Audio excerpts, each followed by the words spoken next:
Salut tout le monde et bienvenue dans cette nouvelle analyse. Aujourd'hui, on s'attaque à un concept qui est très souvent perçu comme un trait de caractère un peu mystique ou inné, la force de volonté. Mais en fait, quand on se penche sur la littérature scientifique récente et sur des cas bien réels, on réalise que c'est une mécanique ultra concrète, littéralement ancrée dans notre biologie.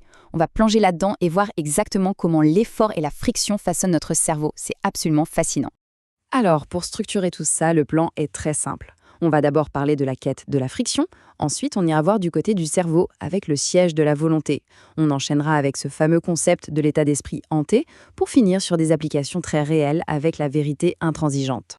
Première étape, la quête de la friction, à travers une étude de cas sur l'endurance extrême. Pour bien comprendre la théorie, imaginons la situation. Qu'est-ce que fait l'homme le plus dur du monde ? Un ancien Navy SEAL et ultramarathonien célèbre pour ses exploits physiques complètement dingues. Une fois qu'il a raccroché. On pourrait se dire qu'il va juste se détendre ou donner quelques conférences, pas vrai ? Eh bien, la réalité va totalement à l'encontre de ce qu'on pourrait imaginer. Ce mec, c'est David Goggins. Et son nouveau défi, aujourd'hui, il est purement intellectuel. Actuellement, il passe des heures chaque jour à étudier pour devenir aide médicale au Canada. Sauf que voilà, à cause de troubles de l'apprentissage sévères depuis l'enfance, son cerveau ne retient pas facilement l'information. Alors sa méthode ? Il s'assoit, il prend ses bouquins et il recopie inlassablement les mêmes textes médicaux jusqu'à mémoriser la page photographiquement. C'est un processus hyper lent, extrêmement frustrant et mentalement épuisant qu'il répète jour après jour. Et là, il y a un paradoxe énorme. Goggins a la cinquantaine, c'est un auteur de best-sellers, il est millionnaire. Il n'a littéralement plus besoin de bosser un seul jour de sa vie. Pourtant, il choisit de s'infliger cette souffrance intellectuelle et cette friction mentale au quotidien. Pourquoi diable refuser une vie super confortable quand on a tout pour en profiter ? Pour comprendre, il faut remonter à son point de départ. À 24 ans, avant tous ses succès, il pesait 136 kilos. 136 kilos. Il bossait de nuit pour dératiser des restos, il était bourré de complexes, il mentait pour se faire accepter et il luttait contre un bégaiement sévère. Bref, il partait de tout en bas, sans aucun talent inné. Gardez bien ce chiffre de 136 kilos en tête, parce que ça rend la science qu'on va aborder dans une minute complètement folle. Ce parcours nous amène directement à la philosophie centrale de nos sources. La friction, c'est la croissance. En gros, le véritable développement, qu'il soit physique ou mental, ne se produit que lorsqu'on va chercher activement l'inconfort. Fuir la friction, c'est stagner. Mais rechercher la friction, c'est déclencher une véritable adaptation. On passe à notre deuxième partie, le siège de la volonté ou la neurobiologie de l'effort. Là, on laisse l'anecdote de côté pour entrer dans la science clinique avec les travaux du neurobiologiste Andrew Huberman. Et la véritable star de cette histoire, c'est une zone du cerveau appelée le cortex singulaire antérieur moyen. On va l'appeler l'AMCC. Des données récentes montrent que cette petite structure ne se contente pas de s'activer, elle grandit physiquement. Les chercheurs la considèrent aujourd'hui comme le centre biologique de la volonté, voire même de la volonté de vivre. Et le truc génial, c'est que son déclencheur est extrêmement précis. Regardons un peu les données, parce que les différences de taille de cette AMCC sont frappantes. Chez les personnes souffrant d'obésité, elle a tendance à être plus petite, mais attention, elle grandit dès qu'elle s'impose un régime difficile. Chez les athlètes, on remarque qu'elle est nettement plus grosse.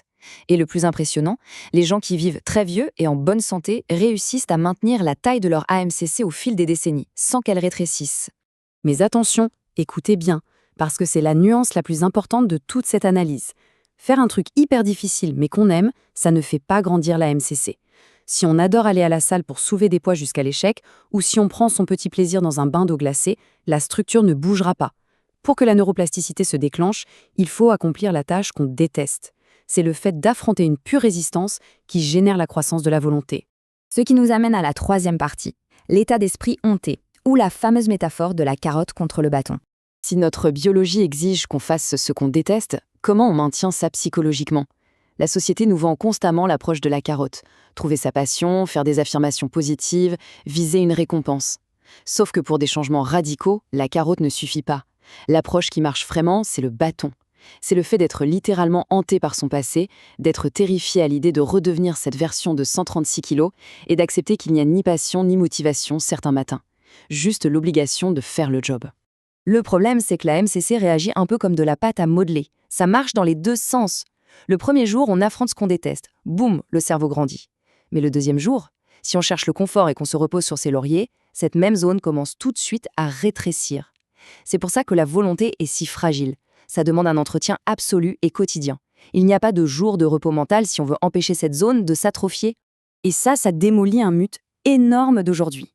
Il n'y a absolument aucun raccourci miracle. Oubliez ça. Aucun complément alimentaire, aucune séance de sauna ou de biohacking ne peut simuler cette friction mentale. Le seul moyen de bâtir cette biologie, c'est le travail dur, répétitif et sans le moindre glamour.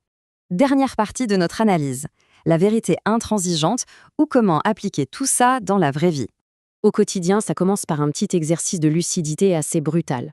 1. Se regarder dans le miroir, le vilain miroir, et arrêter de se mentir. 2. Lister toutes ses faiblesses sans chercher d'excuses. 3. L'étape sûrement la plus dure, dire exactement à ses proches qui l'on est et ce qu'on essaie de faire, plutôt que de chercher l'approbation sociale. Et 4. S'isoler pour accomplir le boulot tous les jours. C'est une vision qui mène d'ailleurs à un concept très spécifique abordé dans nos sources, le fait d'être déséquilibré par nature. Pour pouvoir s'isoler des heures entières, comme étudier à 2 heures du mat ou courir dans le froid, l'idée c'est de subvenir totalement aux besoins de sa famille. En apportant un soutien complet, on achète en quelque sorte le temps et le silence nécessaires pour ce développement personnel. C'était un accord clair, posé sur la table. C'est résumé par cette phrase choc. La vérité est la ligne de départ. Tant qu'on navigue dans le confort, les petites justifications ou le mensonge pour faire bonne impression, on n'a même pas enfilé ses baskets. Accepter ses défauts et jeter son ego à la poubelle, ce sont les conditions absolues pour lancer le moindre petit changement dans notre cortex. Et on arrive à la fin de notre décryptage. Puisque la science nous prouve par A plus B que muscler sa volonté exige littéralement de faire ce que notre cerveau cherche à fuir, alors on peut se poser la question de manière très pragmatique. Dès demain matin, quelle vérité inconfortable?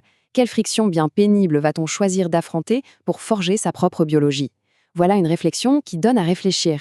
Sur ce, merci d'avoir suivi cette analyse et à très vite pour une prochaine.